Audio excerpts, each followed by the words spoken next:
আসসালামু আলাইকুম বন্ধুরা, কেমন আছেন? সুমন টেকনিশিয়ান ইউটিউব চ্যানেলের পক্ষ থেকে আপনাদের অভিনন্দন জানাই। তো আপনারা দেখতে পাচ্ছেন যে পাখি ভ্যানের যে চার্জারের মাদারবোর্ডটি আপনাদের সামনে উপস্থাপন করেছি। পিটিআই কোম্পানি 48 ভোল্ট 120 অ্যাম্পিয়ারের চার্জার। দেখেন চার্জারের আউটপুটটা এমনভাবে পুড়ে গেছে, পুড়ে কিন্তু নষ্ট হয়ে গেছে। এখন দেখেন যে ক্যাপাসিটারগুলি সেগুলো ফুলে উঠেছে। চার্জারের যে কুলিং ফ্যান, এই কুলিং ফ্যানটি আমরা ঠিক আছে কি সেটা দেখব। তো কুলিং ফ্যানটা ইজি দেখতে পাচ্ছি। এখন আমরা চার্জারের কিন্তু ইনপুট প্রাইমারি সাইডটা আমরা মাপবো। তো মিটার ডিজিটাল যে অ্যাভোমিটার, সেই অ্যাভোমিটারটি আমরা অন করে নিলাম। তো অ্যাভোমিটারটি কিন্তু অবশ্যই বাজার মোডে দিয়ে কিন্তু আমরা চার্জারটি মাপবো। তো দেখেন মিটারে কিন্তু লাল সিগন্যাল, রেড সিগন্যাল কিন্তু দেখতে পাচ্ছি। দুই কেবল যখন আমি এক জায়গায় করেছি দেখেন। তো এখন আমি চার্জারের যে 20N60 দেখেন, 20N60 এই মসফেট আইসিটি ইনপুট যে মসফেট আইসি দেখেন ক্লিয়ার ভাবে 20N60। তো এই মসফেট আইসিটি আমি এখন মেপে দেখাবো আপনাদের যে এর রিডিং কেমন হয়। তো বন্ধুরা দেখেন, ফলো করেন, রিডিং কিন্তু ঠিকঠাক আসছে। দেখেন রিডিং কিন্তু ঠিক আসছে। তো আমরা মসফেট আইসিটি কিন্তু ভালো পাচ্ছে, রিডিং ঠিক আছে। এখন আমরা রিডিংগুলা ঠিক পাইছি। চার্জারের যে ফিউজের কাজ করে সেই এনটিসি পার্টস আমরা মেপে দেখছি। দেখেন মিটারে কিন্তু ঠিক দেখাচ্ছে এনটিসি যে পার্টসটি। এখন আমরা রেকটিফায়ারগুলা মেপে দেখব যে রেকটিফায়ারের মাপগুলা কেমন। তো আমরা যারা জানি রেকটিফায়ারের মাপ, তো দেখেন রেকটিফায়ারের যে রিডিংগুলা সেগুলো কিন্তু অবশ্যই আমরা ঠিক পাচ্ছি। দেখেন রেকটিফায়ারের রিডিংগুলো আমরা ঠিক পাচ্ছি। এখন যে 3862 যে মেমোরি আইসি আছে, সেই মেমোরি আইসির পাশে দেখেন একটি রেজিস্ট্যান্স আছে। এই রেজিস্ট্যান্সটি আমরা এখন মেপে দেখব যে রেজিস্ট্যান্সটি ঠিকঠাক আছে কিনা। তো দেখেন রেজিস্ট্যান্সের পয়েন্টে আমি ধরলাম। তো দেখেন রেজিস্ট্যান্সটি ঠিক পাচ্ছি আমরা, রেজিস্ট্যান্স যে রিডিং সেটা কিন্তু ঠিক পাচ্ছি।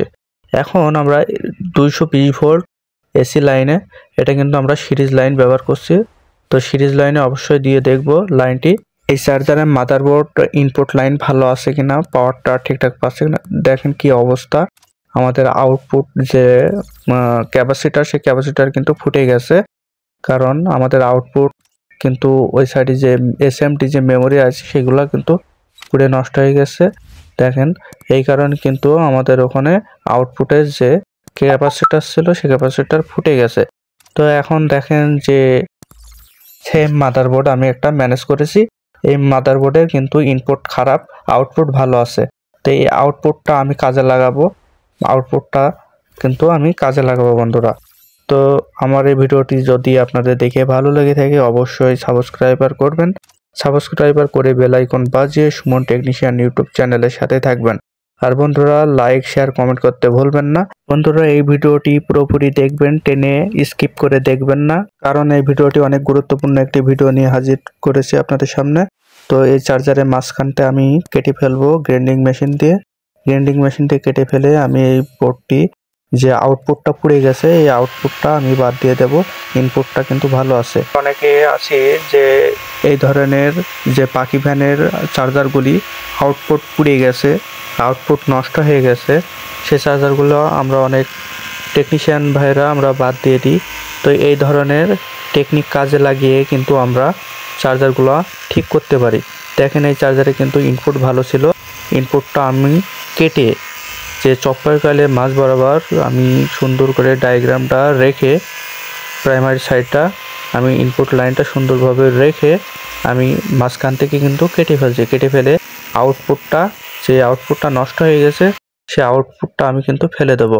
সেই আউটপুটটা ফেলে দিয়ে অন্য একটি মাদারবোর্ডের আউটপুট আমি এখানে কাজে লাগাবো। যে বোর্ডের মাদারবোর্ডের আউটপুটটি ভালো আছে, ইনপুটটি নষ্ট হয়ে গেছে, সে বোর্ডের মাদারবোর্ড আমি সেমভাবে কেটে কিন্তু আমি এটা কাজে লাগাইতে পারি। দেখেন এই বোর্ডের মাঝখান থেকে কিন্তু আমার কাটা হয়ে গেছে। এখন আমি আর একটি বোর্ড, সেম বোর্ড, একই রকম বোর্ড আমি নেব, নিয়ে আমি মাঝখান থেকে সেমভাবে কেটে ফেলবো। তো দেখেন আমি একটা বোর্ড নিলাম, সেম বোর্ড। তো সেই বোর্ডটি আমি গ্রাইন্ডিং মেশিন দিয়ে কিন্তু কেটে ফেলছি বন্ধুরা, সেমভাবে আমার কাটা লাগবে। তো দেখেন আমি সেমভাবে কিন্তু মাঝখানের যে চপার কয়েল আছে সেই চপার কয়েলে প্রিন্ট রেখে, প্রিন্ট কেটে ফেললে হবে না, প্রিন্ট যদি নষ্ট হয়ে যায় সেক্ষেত্রে আপনারা কিন্তু মিলাইতে পারবেন না। মাঝখানের চপার কয়েলের মাঝখানেই কিন্তু আমাদের কাটতে হবে। ইনপুট লাইনের যে প্রিন্ট সেটা আমাদের রেখে দিতে হবে, আউটপুট লাইনের যে প্রিন্ট সেটাও কিন্তু রেখে দিতে হবে। তো এখন আমরা যে চপার কয়েল, সে চপার কয়েলের যে পিনগুলা সেটা আমরা তাতাল দিয়ে সাকার মেশিন দিয়ে রাংগুলা তুলে ফেলছি। দেখেন প্রত্যেকটা পয়েন্ট আমরা রাংগুলা তুলে ফেলবো সাকার মেশিন দিয়ে। তো সুন্দরভাবে কিন্তু আমাদের প্রিন্টগুলা, আমাদের যে রাংগুলা লেগে আছে সে রাংগুলা কিন্তু তাতাল ধরে ধরে রাং গলিয়ে সাকার মেশিন দিয়ে পরিষ্কার করে নিতে হবে, পয়েন্টগুলা ছুটিয়ে নিতে হবে। তো দেখেন আমাদের যে চপার কয়েল, সে চপার কয়েলে কিন্তু পয়েন্টটাও আমাদের মেলাতে হবে। এখানে আমাদের যে পিন আছে, চপার কয়েলের যে পিন আছে, সে পিনগুলো আপনারা মেলাবেন। পিনগুলা যদি না মেলে সেক্ষেত্রে কিন্তু বোর্ডের সাথে প্রিন্টের সাথে মেলাতে পারবেন না, ভোল্টেজ কিন্তু মিলবে না। সেম বোর্ড হবে, সেম কোম্পানি হবে, কোনো সমস্যা হবে না, বা কোম্পানি অন্যরকম হোক কিন্তু সেম মাদারবোর্ডই যদি হয় তাহলে সেই ক্ষেত্রে আপনারা মিলিয়ে কাজ করতে পারবেন। তো যে বোর্ডে আমি পয়েন্টগুলা তুলছি দেখেন, এই বোর্ডের কিন্তু ইনপুট যে প্রাইমারি সাইড সেটা কিন্তু নষ্ট হয়ে গেছে, আউটপুটটা ভালো আছে। তো আমার আউটপুটটা কিন্তু খোলা হয়ে গেছে। দেখেন এই ইনপুট লাইন, এটা এই বোর্ডের ইনপুট লাইনটা নষ্ট, আর এই বোর্ডের আউটপুট লাইনটা কিন্তু ভালো আছে। এখন আউটপুট লাইনটা আমরা কাজে লাগাবো।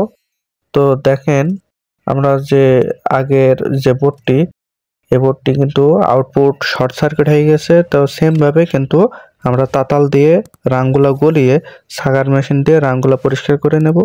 তো পরিষ্কার করে নিয়ে যে বোর্ডটি আমরা আগে যে বোর্ডটি আমরা তুললাম, ইনপুট লাইনটি খারাপ ছিল, আউটপুটটি ভালো ছিল।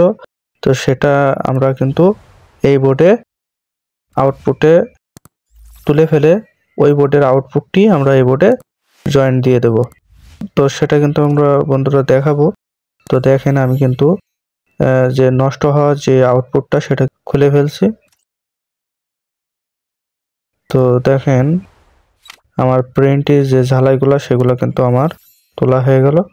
তো এখন এটা চপার কয়েল থেকে আলাদা করা লাগবে। তো দেখেন আমি চপার কয়েল থেকে কিন্তু আলাদা করে ফেললাম, আউটপুটটা কিন্তু আমি তুলে ফেলেছি। তো এই বোর্ডের ইনপুট ভালো আছে, আউটপুটটা খারাপ। তো আউটপুটটা আমি বাদ দিয়ে দেব।